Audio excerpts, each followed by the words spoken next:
Bank failures, frozen accounts, hyperinflation, and government surveillance of every transaction that you make. It sounds like a dystopian sci-fi movie, but it's happening in parts of the world right now, and it's creeping closer to home every day. In 2023 alone, we witnessed banks collapse overnight, leaving depositors scrambling for access to their money. We've seen governments limiting cash withdrawals and forcing citizens into new digital currencies that they control. We've watched as central banks race to develop money systems that could track every purchase you make and potentially even block transactions that they don't approve of. If you're feeling the squeeze of increasing financial control, you're not alone. The good news is that there is an escape hatch: decentralization. Today, I'm going to show you how regular people are using Bitcoin and mining to reclaim their financial freedom, and how you can too.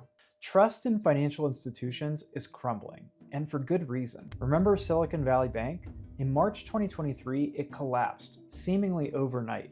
Thousands of businesses and individuals woke up to find their money in limbo, unable to access funds that they rightfully owned to run their businesses or pay their bills. But that's just the tip of the iceberg. In Nigeria, the government tried to force citizens into using its new digital currency, the e-Naira, by limiting cash withdrawals to just $45 a day. Imagine trying to live on that in America. In China, the digital yuan trials revealed something truly alarming. They tested money with expiration dates, and if you didn't spend it by a certain date, it simply disappeared from your account. They also implemented restrictions on what the money could be used for. Only certain approved purchases were allowed. And it's not just happening in authoritarian countries. During the trucker protests in Canada in 2022, the government froze bank accounts of not just protesters, but people who donated to them without any judicial process. People who had broken no laws suddenly found themselves locked out of their own money. Meanwhile, over 90% of central banks worldwide are developing central bank digital currencies. While they'll be marketed as convenient and modern, these currencies could give governments unprecedented control over your money. They could monitor every single transaction you make. They could automatically tax each transfer. They could program money to expire if not spent. They could restrict what you're allowed to buy.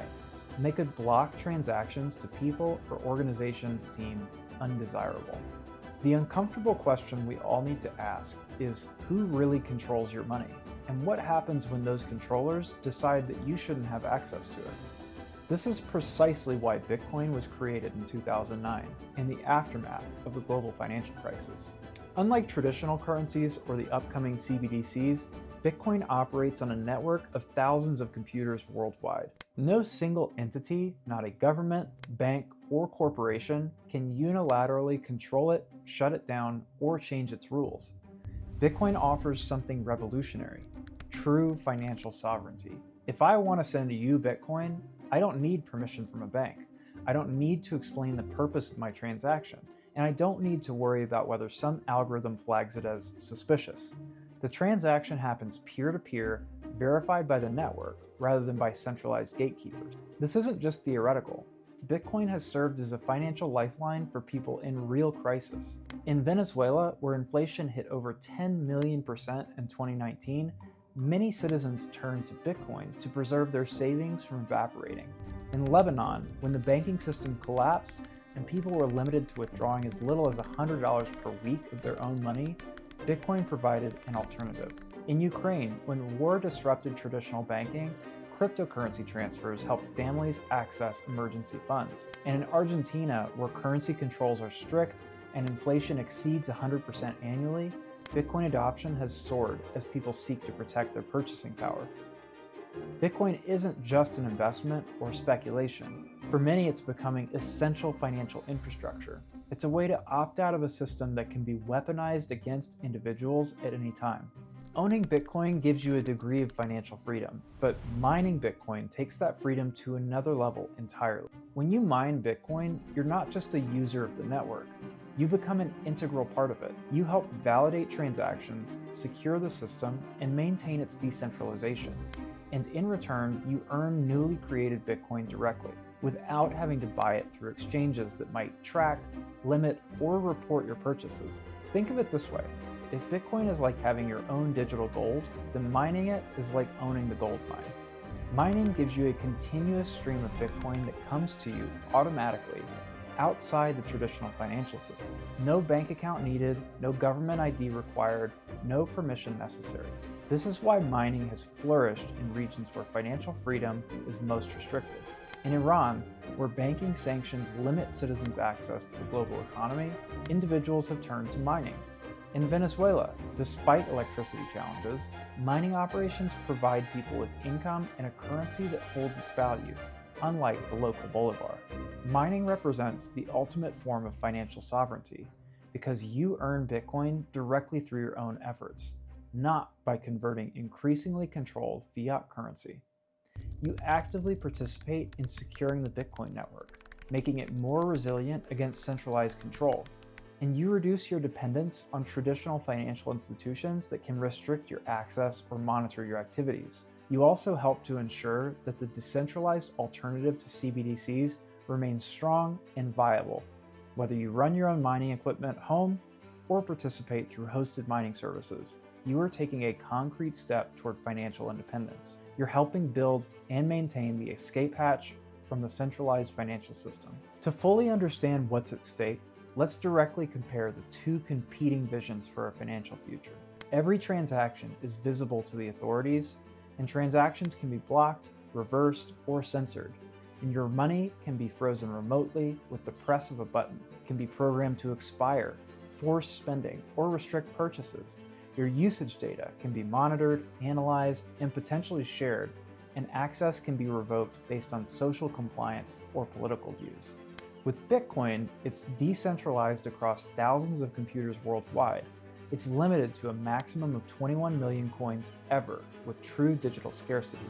Transactions are pseudonymous, though not completely private, and once confirmed, transactions can't be reversed by authorities.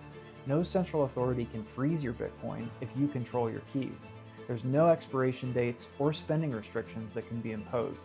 No authority can create new rules arbitrarily, and it's accessible to anyone with internet, regardless of political status. This is not just about convenience or technology preferences. It's about fundamental freedom over your own money, the fruits of your labor, and the foundation of your independence. Let me share a personal example that crystallized this for me. A friend running a perfectly legal business had his bank account closed without warning because the bank decided that his industry was high risk. Not illegal, just not preferred by the bank. And he had no recourse. It took weeks to get his own money out and find another bank willing to serve him. During that time, he couldn't pay suppliers or employees, and his business nearly collapsed. That's when he began keeping a significant portion of his operating capital in Bitcoin, and eventually started mining to generate a continuous stream of bank-independent money. Now, even if every bank in the country decided to close his accounts tomorrow, his business could continue to function. That's power, that's security, and that's freedom. If you're concerned about these trends, there are concrete steps that you can take to increase your financial resilience and freedom. Step 1 is you can educate yourself further on Bitcoin and decentralized finance. Understanding is the foundation of sovereignty. Books like The Bitcoin Standard and Mastering Bitcoin are excellent resources to dive deeper. Step 2 is to set up a secure Bitcoin wallet that you control. Remember the crucial phrase in cryptocurrency: not your keys, not your coins. A hardware wallet like a Trezor or a Cold Card gives you true ownership of your Bitcoin, unlike keeping it on exchanges. Step 3 is to gradually build a Bitcoin position through regular purchases. You don't need to buy whole coins. You can start with as little as $10. The key is consistency over time. And step 4, consider Bitcoin mining as the next level of financial sovereignty. Mining can seem intimidating technically, but it doesn't have to be. You have several options. There's home mining, where you set up miners in your house or your garage, and this gives you complete control, but it requires managing electricity, noise, and heat consideration. There's also hosted mining, where companies like ours at Abundant Minds handle the technical aspects. We set up and maintain your miners in our professional facilities while you retain ownership of the equipment and the Bitcoin that it generates. There's also mining pools or cloud mining, where you can purchase partial ownership in mining operations, allowing you to start with smaller investments. And the beauty of mining is that it establishes a steady flow of Bitcoin into your possession, regardless of banking restrictions or regulatory changes. It's like having your own money printer, except unlike government money printers, yours creates something with true scarcity and value. And remember, mining isn't just profitable, it's principal.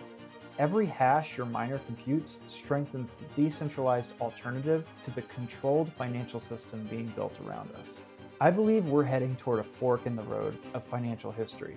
On one path lies increasing centralization, CBDCs with unprecedented surveillance and control capabilities, banking that's increasingly intertwined with political compliance, and money that serves the interest of issuers more than users.